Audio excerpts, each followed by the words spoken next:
God made Adam a suitable helpmate. And he made that helpmate not because she's weaker, but because God has given men a capacity and a responsibility that women do not have. And we have to be honest about it. We can say he's not a man, he doesn't know how to lead, he doesn't whatever. There's still a capacity inside of him that God did not give us as women.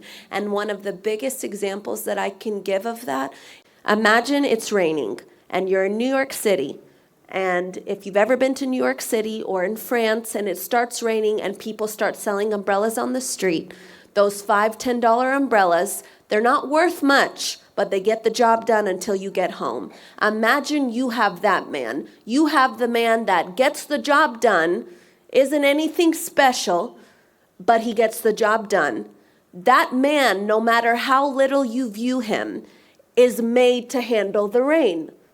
You were not made to handle the rain, but you were made to hold up that which can handle the rain.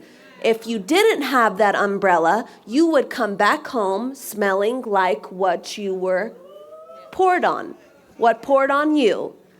When a man comes back in as that umbrella, he gets dried quickly, water repellent, it falls off of him, and no matter how equipped you thought he was still was built for the rain.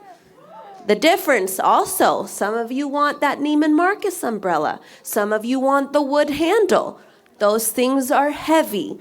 And if God gave you a man like that, then you have to be the woman that can hold up that man. Because an umbrella that is not used, it can be for the rain, for the sun. It shields, it provides shade. It allows what's under it not to be touched. We are the vessel, not weaker. We are the vessel that was meant to let the one that God gave us be held up and used for what he was made. So now, as a wife, I want to say, I don't want to get wet.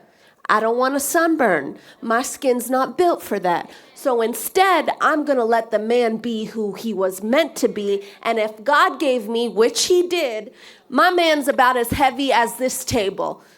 That means God made me capable of holding him up. If my man is not doing what he was made to do, it's because I, as his wife, am not holding him up. One thing I will credit myself to is that man can come and do what God has him to do, because on the back end, he is being held up and held down. Not about me, but to say this about submission. If you think submission is because the man is doing what you believe is right for a man to do, then you've missed your assignment before God. God will bless your obedience as being a wife. The Bible's full of it. Ephesians and Corinthians in the Old Testament. Just start looking for them. And please read Love and Respect. It will change your life.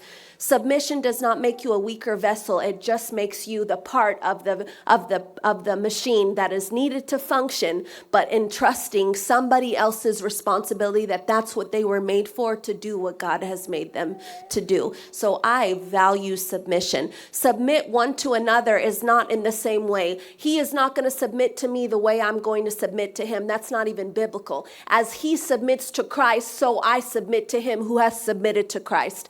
If God has made the man the head of the house to love his wife as he is to love the church, God is going to hold him to a standard. God is also going to hold you to a standard. And it's not going to be dependent on, did you value him, or did you do right by him because he did right by you, or you did right by him because you did right by what God commanded you to do.